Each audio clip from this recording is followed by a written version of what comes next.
안녕하십니까. 오늘은 로마서 제20강을 공부합니다.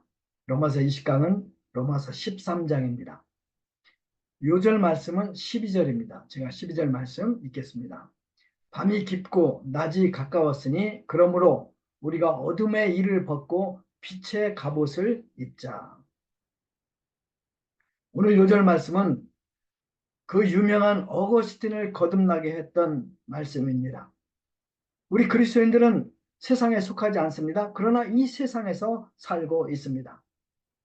예수님은 요한복음 17장 15절에서 하나님 아버지께서 제자들을 세상에서 데려가지 않고 다만 이 땅에서 모든 악에서 지켜주시기를 기도하십니다. 예수님께서는 우리가 어두운 세상에서 살며 세상의 빛이 되기를 원하십니다. 그러면 우리가 어떻게 이 세상에서 세상의 빛으로 살아갈 수 있을까요? 세 가지입니다. 첫 번째는 모범 시민으로 사십시오. 1절에서 7절까지입니다. 1절 말씀 읽겠습니다. 각 사람은 위에 있는 권세들에게 복종하라. 권세는 하나님으로부터 나지 않음이 없나니 모든 권세는 다 하나님께서 정하신 바라. 바울이 이 편지를 쓸 당시 악명 높은 네로 황제가 로마 제국을 다스리고 있었습니다. 그런데 바울은 놀랍게도 로마에 있는 그리스도인들에게 이렇게 말합니다. 각 사람은 위에 있는 권세들에게 복종하라. 무슨 말이에요? 크리스찬이라면 로마 시민으로서 법을 잘 지키며 그들의 의무를 다하라고 명령하는 것입니다. 그리고 그 이유를 두 가지로 말합니다. 첫 번째는 하나님이 국가의 주인이시오 역사의 주관자이시기 때문이라고 말합니다. 1절 다시 읽겠어요. 각 사람은 위에 있는 권세들에게 복종하라. 권세는 하나님으로부터 나지 않음이 없나니 모든 권세는 다 하나님께서 정하신 바라. 유구한 인류 역사 속에 수많은 나라들이 생겼다가 또 사라졌습니다. 앞으로도 그럴 것입니다. 그런데 이 역사의 주관자, 그 주관자가 하나님이시라고 바울은 지금 말하고 있는 것입니다. 두 번째 이유는 국가는 하나님의 종, 하나님의 사역자이기 때문입니다. 2절에서 4절 제가 천천히 읽겠습니다. 그러므로 권세를 거스리는 자는 하나님의 명을 거스림이니 거스리는 자들은 심판을 처치하리라. 다스리는 자들은 선한 일에 대하여 두려움이 되지 않고 악한 일에 대하여 되나니 네가 권세를 두려워하지 아니하려느냐 선을 행하라. 그리하면 그에게 칭찬을 받으리라. 그는 하나님의 사역자가 되어 내게 선을 베푸는 자니라. 그러나 내가 악을 행하던 두려워하라. 그가 공연히 칼을 가지고 있지 아니하였으니 곧 하나님의 사역자가 되어 악을 행하는 자에게 진노하심을 따라 보응하느니라. 사역자는 그리스어 말로 디아코노스입니다. 이것은 종, 섬기는 사람이란 뜻입니다. 독일에는 디아코니 슈베스터들이 있습니다. 이분들은 기독교 수녀로서 일생 간호사로 사회 봉사를 하시는 분들입니다. 정부는 마치 아픈 사람들 돕는 디아코니 슈베스터들과 같다고 할 수 있습니다. 창세기 8장 21절에 따르면 사람의 마음은 어려서부터 병들어서 악하다고 말하고 있습니다. 이 사람들의 악함이 어느 정도 컨트롤되고 사람들이 평화롭게 살 수 있도록 하나님께서 정부라는 권세를 세우십니다. 만일 법과 질서가 유지되는 권세를 가진 정부가 없다면 어떻게 되겠습니까? 정말 빠른 시간에 우리 사회는 지옥이 될 것입니다. 정부는 법과 질서를 유지합니다. 그뿐 아니라 의료 시스템, 교통 시스템, 교육제도, 경제, 사회복지 이런 큰 사업을 통해서 백성들의 행복을 도모합니다. 그런 면에서 국가는 하나님의 종, 하나님의 사역자요. 우리는 정부의 빚진 자들입니다. 많은 사람들은 정치인들을 비판하고 조롱하기를 좋아하지만 우리 그리스도인들은 근본적으로 국가에 대해서 감사와 존경을 표시해야 합니다. 그렇다고 무조건 국가에 맹종하라는 것은 아니죠. 1930년대 독일에는 히틀러라는 독재자가 나타납니다. 그는 국민들에게 자유를 뺐습니다. 그리고 전쟁을 일으킵니다. 독일 백성을 멸망으로 몰아갑니다. 600만 명이라는 유대인들을 학살합니다. 이때 많은 그리스도인들이 이 불의와 맞서 싸웠습니다. 옥에 갇힙니다. 그리고 또 순교도 합니다. 사도 요한과 베드로가 부활하신 주님을 열심히 전파합니다. 그러자 사내들인 공회는 위협을 느끼고 그들을 붙잡아서 예수님을 재판하였던 그 재판석에 세웁니다. 그리고 복음을 말하지 말라고 금합니다. 그때 사도들이 이렇게 대답을 합니다. 우리가 하나님보다 여러분에게 순종하는 것이 하나님 앞에 옳은지 스스로 판단해 보십시오. 우리는 보고 들은 것을 말하지 않을 수 없습니다. 마음대로 하십시오. 이런 말이죠. 이제 첫 번째가 모범 시민으로 사십시오예요. 두 번째는 사랑으로 행하십시오입니다. 8절에서 10절까지입니다. 8절 10절, 8절에 10절 제가 읽겠습니다. 피차 사랑의 빛 외에는 아무에게든지 아무 빛도 지지 말라. 남을 사랑하는 자는 율법을 다 이루었느니라. 간음하지 말라, 살인하지 말라, 도둑질하지 말라, 탐내지 말라 한 것과 그 외에 다른 계명이 있을지라도 내 이웃을 내 자신과 같이 사랑하라 하신 그 말씀 가운데 다 들었느니라. 사랑은 이웃에게 앙을 행하지 아니하나니 그러므로 사랑은 율법의 완성이니라.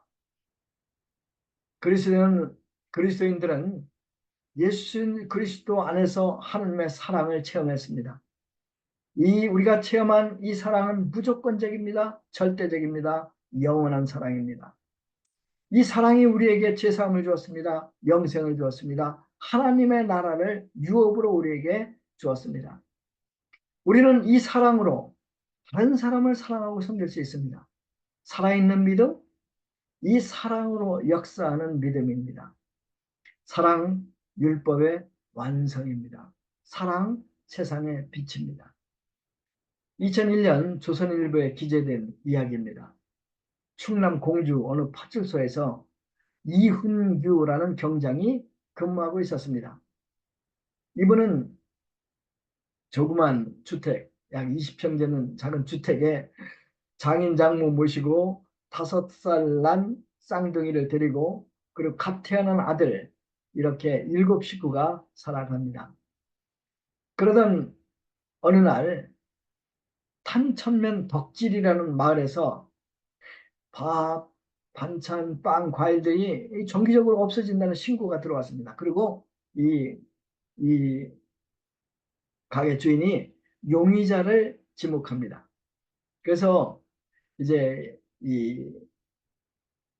이훈규 경장께서 그때가 11월 달이었어요. 쌀쌀한 날씨였어요. 이제 찾아가 보니까 어린 남매가 사는 집이었어요. 그런데 문을 열고 들어가 봤더니 기가 막힌 모습이었어요.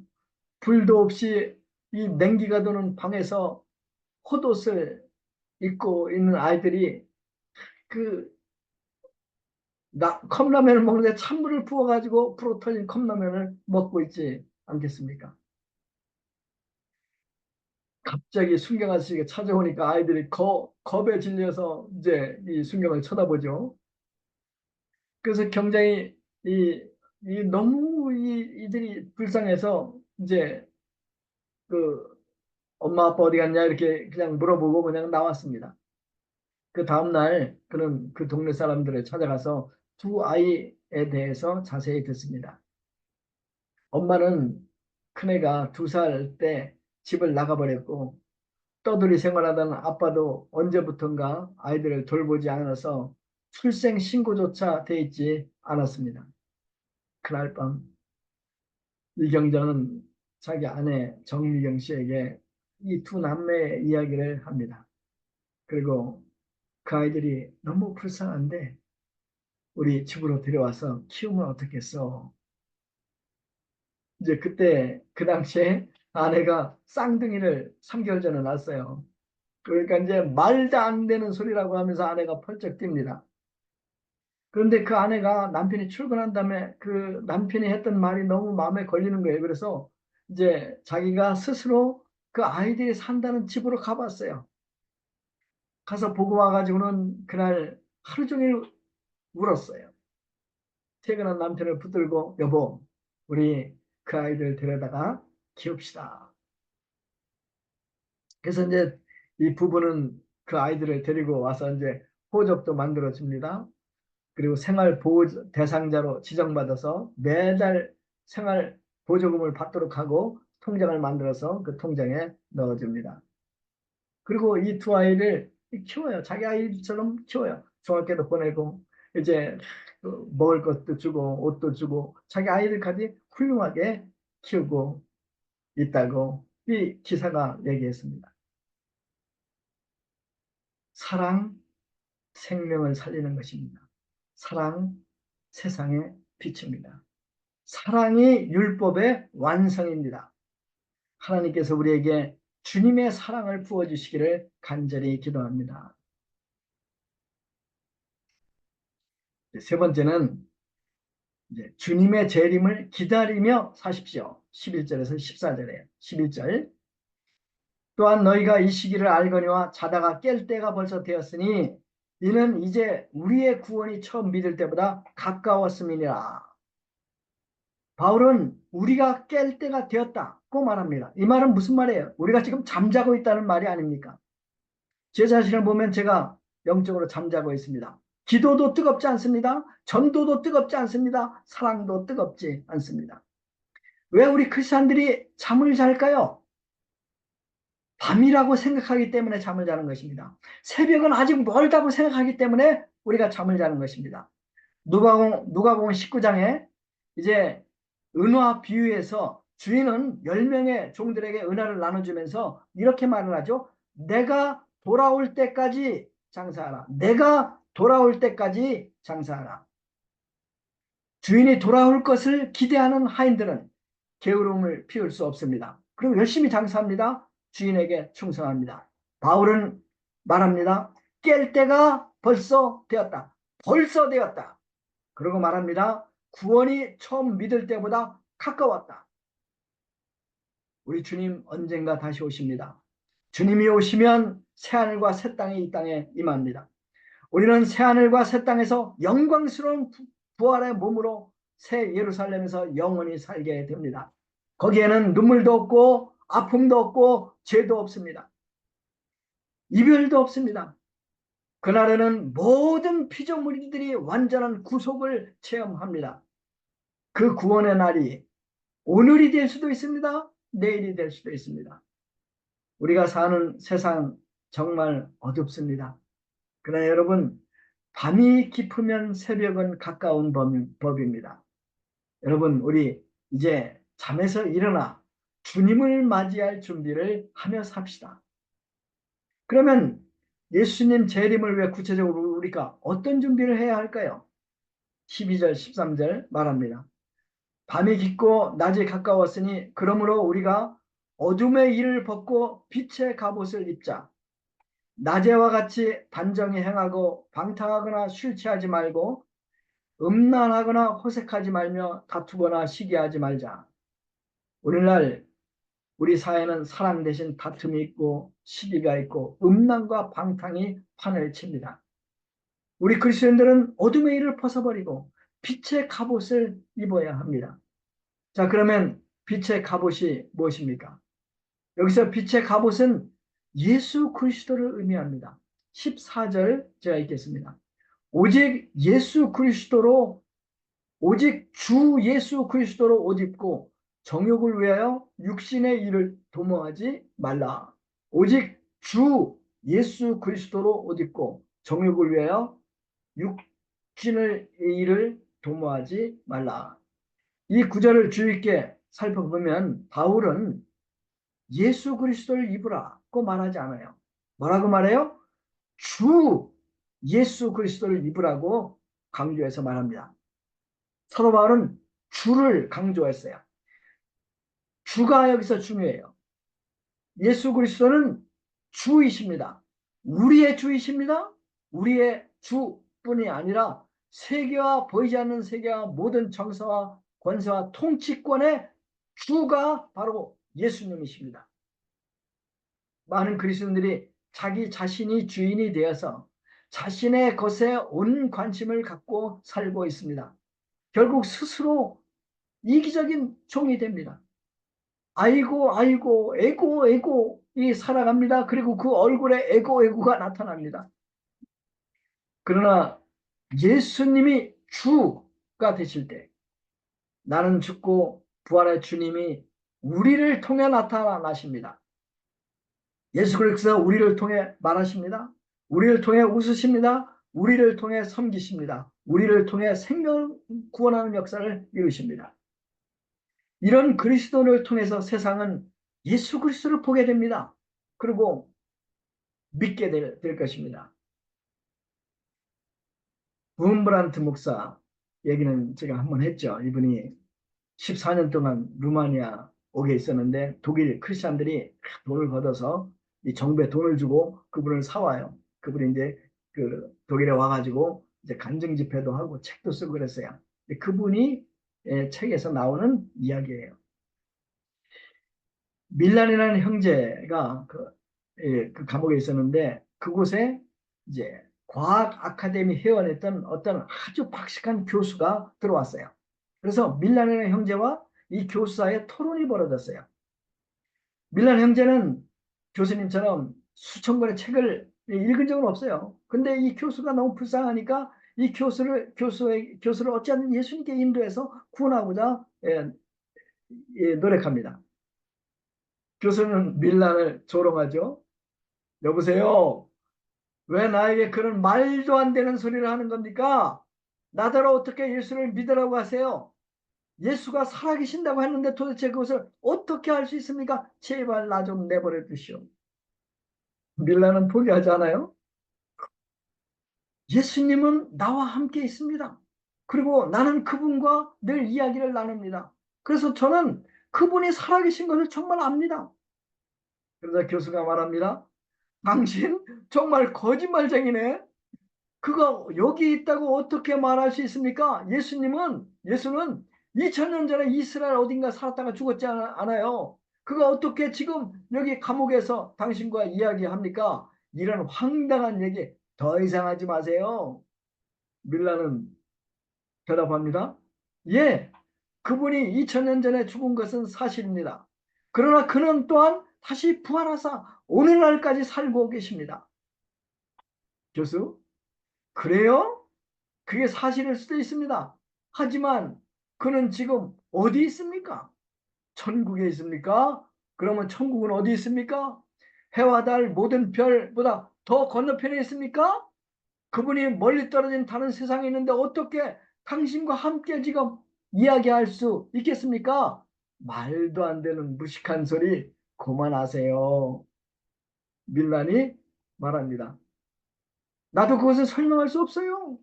그러나 그분이 나와 함께 있고 지금 나에게 말을 거는 건 정말 사실입니다. 교수는 드디어 화를 내며 말을 합니다. 좋습니다. 그러면 이제 마지막 질문을 하나 하겠습니다.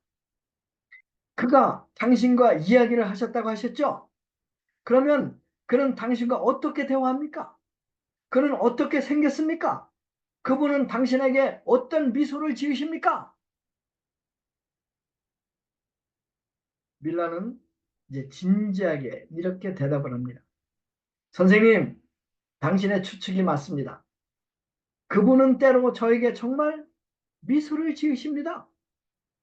그러자 교수가 얘기해요. 하하하, 당신 같은 거짓말장이 정말 이때까지 내가 본 적이 없어.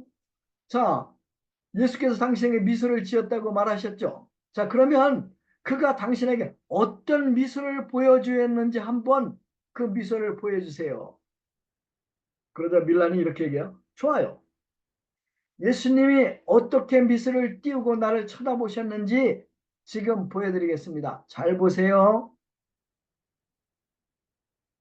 다른 제수들과 마찬가지로 밀란도 머리를 짧게 깎았어요. 그는 뼈만 남고 남은 피부에 눈 밑에 다크서클이 있었어요. 더 이상 치아도 없어요. 초라한 제수복을 입고 있었어요. 너무도 말라 허수아비 같았어요. 그런데 그의 입가에 갑자기 천사의 미소가 떠오르기 시작합니다. 그의 더러운 얼굴이 갑자기 빛이 나기 시작합니다. 예수 그리스도만이 하실 수 있는 그런 미소가 밀란의 얼굴에 나타나기 시작합니다. 그의 얼굴에는 너무나 큰 평화와 만족과 기쁨과 사랑이 가득했습니다. 이를 바라본 무신론자 교수가 고개를 숙이며 말을 합니다. 선생님, 선생님은 참으로 예수님을 보셨습니다. 사랑하는 성도님들, 우리 이제 잠에서 깨어나 예수 그리스도를 어디에 보십시다. 주 예수 그리스도를 어디에 보십시다. 주님을 주로 높이며 삽시다.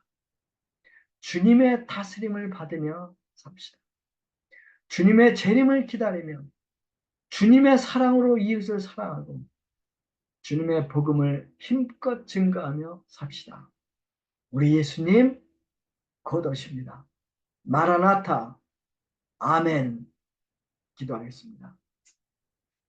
하나님 아버지 감사합니다. 저희들이 이 땅에서 예수님의 재림을 기다리며 살 수 있도록 은혜 주시는 것을 감사합니다. 또한 주 예수 그리스도를 옷 입고 살 수 있는 은혜 주시는 것을 감사합니다. 저희들이 늘 주님을 주님으로 모시고 주로 높이고 주님의 다스림을 받으며 주님이 주시는 그 사랑으로 그 힘으로 저희들이 이웃을 사랑하며 복음을 증가하며 살 수 있도록 도와주십시오. 오 주님 어서 오시옵소서. 기다립니다. 아멘. 예수님의 이름으로 기도했습니다. 아멘.